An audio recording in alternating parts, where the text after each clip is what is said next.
Hello, Ram Ram. कदम दर कदम की रश्मि। किशोर मुझे मधु कहने लगी है तो एक बार मधु भी कह दे रहे हैं कि मधु दी।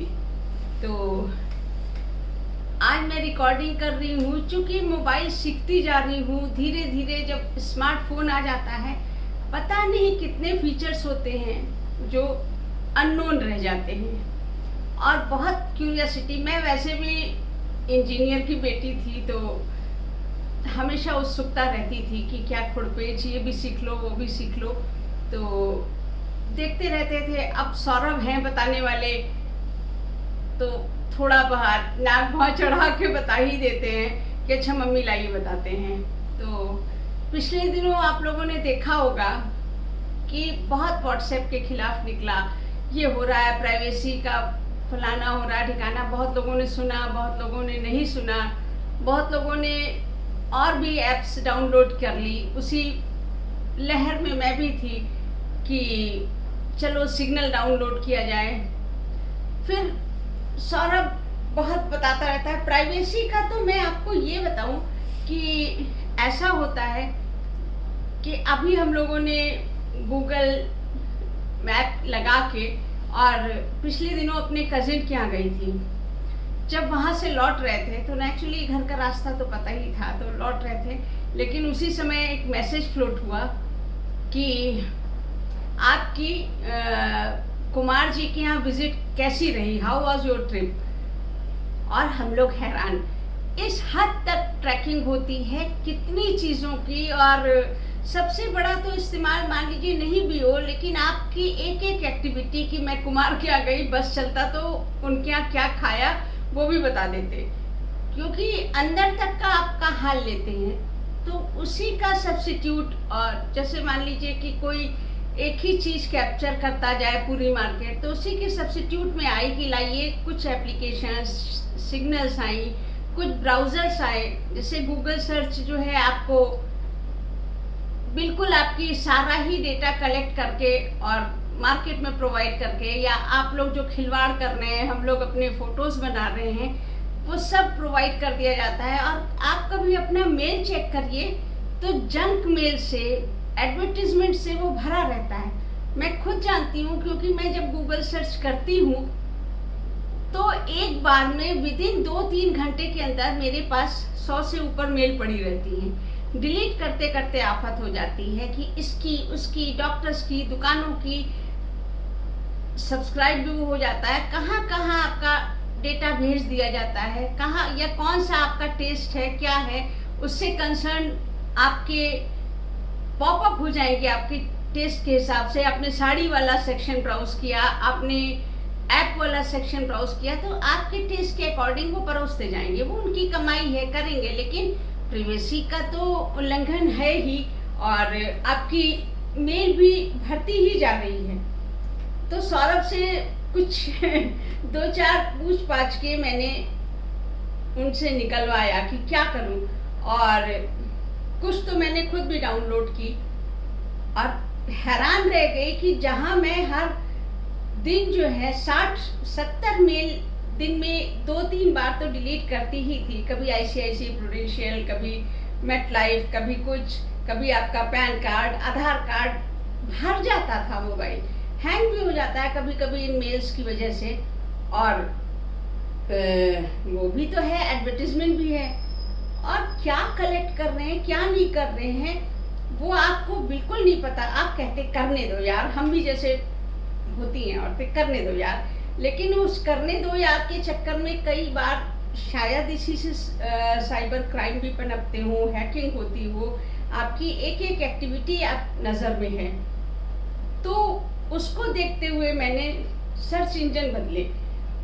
तो पहला तो मैंने जो बदला, मैं अपना बता रही हूँ, कुछ चीज़ें आप लोग को भी मालूम होनी चाहिए, चाहे मेरे थ्रू मालूम पड़े या कुछ पहले से मालूम हो, या कुछ आपस में इन चीज़ों पे भी डिस्कशन हो जाए तो मालूम हो जाता है। तो ये एक पहला मैंने जो डाउनलोड किया, एक तो मुझे इसके नाम ने अट्रैक्ट किया, डकडकगो, सर्च इंजन कम ब्राउज़र।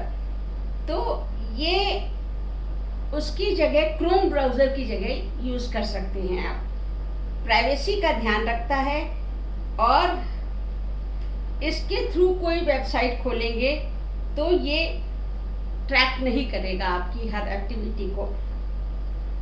मेल आईडी पर आपके जंक मेल कम हो जाएंगे।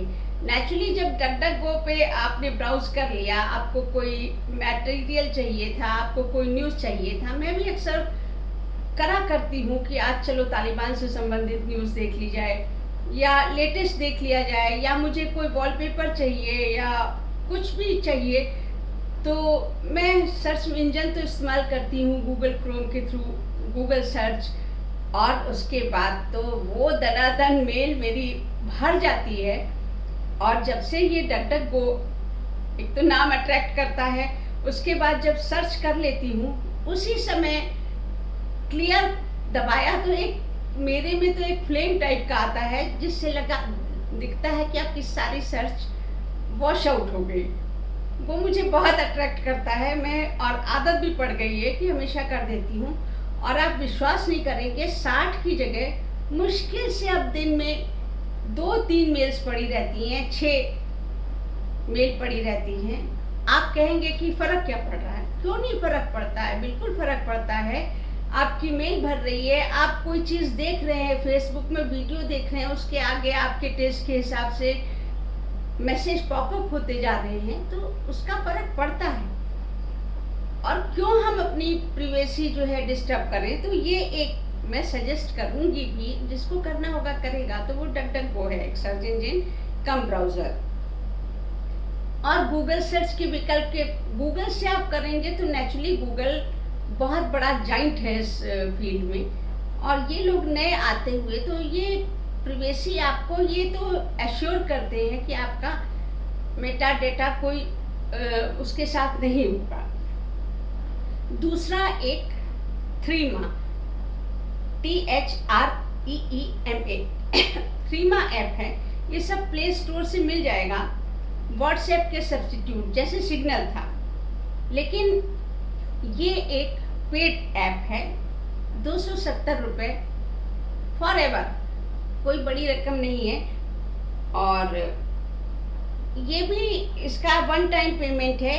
और प्ले स्टोर से इसकी खासियत ये है कि ये बगैर मोबाइल नंबर और ईमेल के रजिस्टर आप उसमें कर सकते हैं। ये आपकी एक यूज़र आईडी बना देगा, आपको सिर्फ अपना नाम डालना है।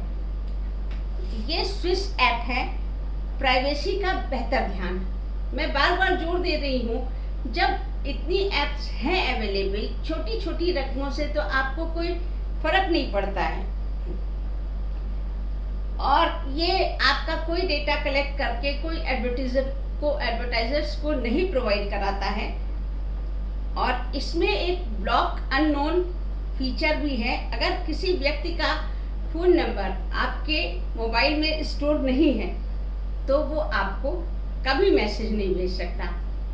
तो ये ऐप भी मुझे अच्छी लगी और मैंने इसको अपने मोबाइल में डाउनलोड किया और यूज़ कर रही हूँ। बेहतर है, कम आते हैं, अनसब्सक्राइब करो। हर समय आपके पास कभी कुछ आ रहा है, आप फेसबुक भी खोल रहे हैं तो दसियों तरह के विज्ञापन आपके सामने फ्लोट होते जाते हैं। कभी तो अच्छा लगता है, लेकिन ये नहीं कि आपके सामने सिर्फ विज्ञापन ही विज्ञापन आते रहें। और तीसरी उसी तरह की व्हाट्सएप टाइप की एक ऐप है वायर। ये फ्री ऐप है, व्हाट्सएप का सब्स्टिट्यूट। जैसे मैंने थ्रीमा किया हुआ है, वायर तो नहीं किया हुआ, लेकिन वायर भी, ये भी मैंने सौरभ से पूछ के आपको बता रही हूँ। कुछ चीज़ें for the sake of knowledge भी आप इकट्ठा कर सकते हैं। अच्छा लगेगा कि आपको नाम सुनेंगे तो अजनबी सा नहीं लगेगा। ये भी आप बगैर फ़ोन नंबर के रजिस्टर कर सकते हैं। इसमें खास बात ये है कि आप संदेश कोई अपनी उंगली से और हाथ से लिख के भेज सकते हैं, कोई ड्राइंग बना के उसको फॉरवर्ड कर सकते हैं। मैसेजिंग ऐप है। इसमें एक आपने देखा होगा कि व्हाट्सएप में डिलीट ऑप्शन आता है और हम लोग डिलीट करते हैं। पहले 5 मिनट के अंदर होता था, delete from me, delete for everyone, सबसे कर दिया। और वो जब आता है तो वो लिखा हुआ आपके सामने आ जाता है और हम लोग पूछते हैं क्या डिलीट किया, बताओ ना प्लीज, क्या डिलीट किया। यहाँ अगर आप डिलीट करेंगे, एक तो इसमें टाइम बाउंड नहीं है कि आप 10 मिनट के अंदर करिए, 1 घंटे के अंदर करिए, 4 दिन के अंदर, ये अनलिमिटेड टाइम कभी भी आप डिलीट फॉर एवरीवन कर सकते हैं और वो सबके मोबाइल से डिलीट हो जाएगा और वहाँ उन लोग को नहीं लिख के आएगा कि आपने कोई डिलीट किया है, वो हो भी जाएगा और डिलीट हो जाएगा, दिखेगा नहीं।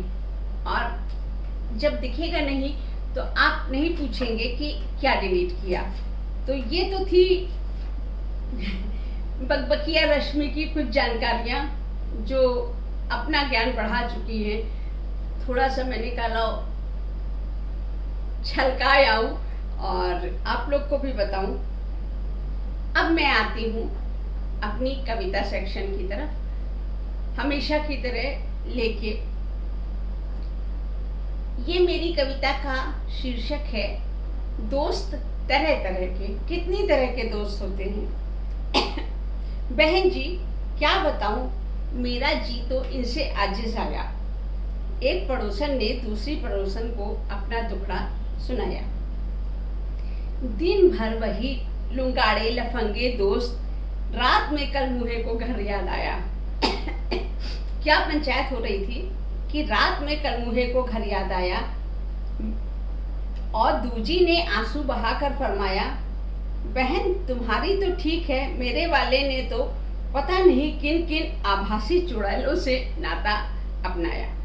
बहन तुम्हारी तो ठीक है, मेरे वाले ने तो पता नहीं किन किन, मैं नहीं हूँ आभासी चुड़ैल, लेकिन हाँ दूसरी वाली जो शिकायत कर रही थी कि पता नहीं किन किन आभासी चुड़ैलों से नाता बन पाया। और हमारे कुछ और महिलाएं टपक पड़ी जिनके शौहर मधुशाला से दोस्ती निभा रहे थे, पियक्कड़ की संज्ञा पा रहे थे, तो कोई ताश की महफिल जमा रहे थे, जुआरियों को दोस्त बना रहे थे। और उधर क्या हो रहा था, सबके मियाँ सर ठोंक रहे थे, घर पर होकर भी पत्नियों के दर्शन न पा रहे थे। कोई पति कोई परिधान तो कोई ब्यूटी पार्लर से दोस्ती निभा रही थी, न जाने किसके लिए सजी जा रही थी। मेरे ज्ञान में हो रहा था इजाफा। लुंगाड़े लफंगे दोस्त, शराबी कबाबी दोस्त, महिला मित्रानियां, पंचायती चुड़ैल दोस्त, उफ ये कैसी दोस्ती। मेरी मानिए, आभासी हो या वास्तविक, पूरे परिवार को दोस्त बनाइए, परिचित कराइए और नई नई उपाधियां पाइए। न चुड़ैल न शराबी कबाबी, तो परिवार से दोस्ती हमेशा ही अच्छी रहती है। मुझे मालूम है कि जब स्वाति सौरभ छोटे थे, मैं चाहती थी कि उनके दोस्त घर पे आएं या उनकी मम्मियों से हम जाने कैसी फैमिली बैकग्राउंड से। तो फैमिली मस्ट है कि आप परिचित करिए। और अभी मैंने एक कविता प्रतियोगिता में विषय दिया गया था कि कठपुतली, अपने ही ग्रुप में सरगम में, तो उस कठपुतली में मंच पर वो कठपुतली वाला हाथ, ये मेरी कविता है और भी अभी आपको अगली बार सुनाऊंगी। बेहतरीन रचनाएं आई थी और मेरा मन है कि उसमें से एक दो पढ़ूं, तो आपको बताऊंगी कि मेरी कविता थी कि मंच पर वो कठपुतली वाला हाथों पर बंधी डोरियों के सहारे कठपुतलियां नचा रहा था। अद्भुत कौशल। कोई कठपुतली मटक रही थी तो कोई कठपुतला आदाब बजा ला रहा था और देखने वाला हर दर्शक खुशी से लोटपोट हुआ जा रहा था, तालियां बजा रहा था। तभी दर्शक दीर्घा में बैठी मेरी नजरें एक कठपुतले से टकरा गई। अपनी बारी की प्रतीक्षा करते कानों में खड़े कठपुतले की हर बात मुझ तक पहुंच गई, सब कुछ बता गई। उसका अबोला मौन, मेरे शब्द उसके मौन को आकार दे रहे थे। शिकायती लहजा था, सिर्फ औरत ही कठपुतली? पैदा होते ही मैं नर कठपुतली, माँ बाप के हाथों का, बाजार, स्कूल, बहन की इच्छा, माँ की आशाएं, मैं नर कठपुतला या कठपुतली। बड़ा हो रहा था मुझे नचाने वालों का दायरा भी, बॉस, पत्नी, बच्चे, मैं एक नर कठपुतली। आज तक नाचता ही जा रहा हूँ और उस उक्ति को सही पा रहा हूँ, ये दुनिया एक रंगमंच है और हम सब कठपुतली, कभी नर कभी नारी, जिन्हें पूरा समाज नचा रहा है और उस समाज के हाथों में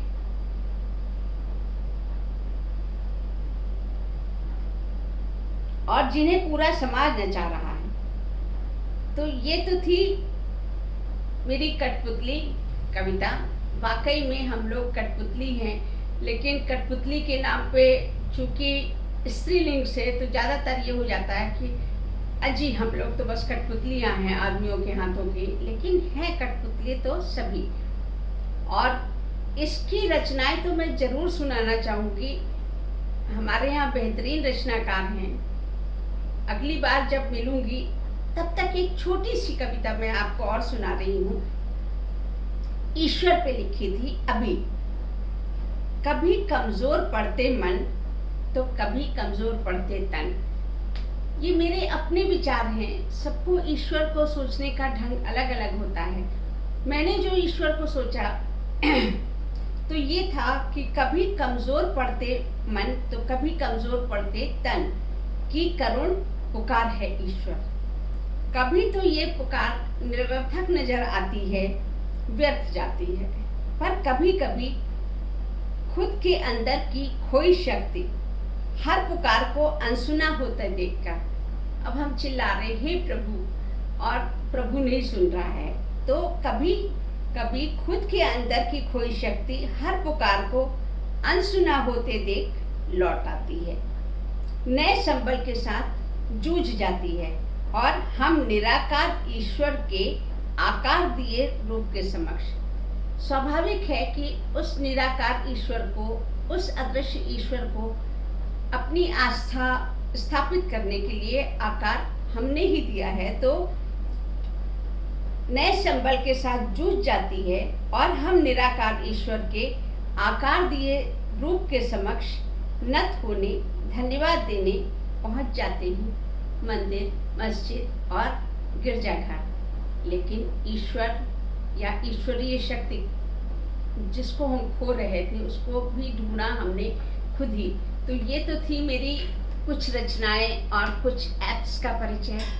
फिर मिलूंगी, मिलती रहूंगी और यूं ही मिलता रहे प्यार आपका दिल से दिल तक। चलती हूँ, मिलूंगी।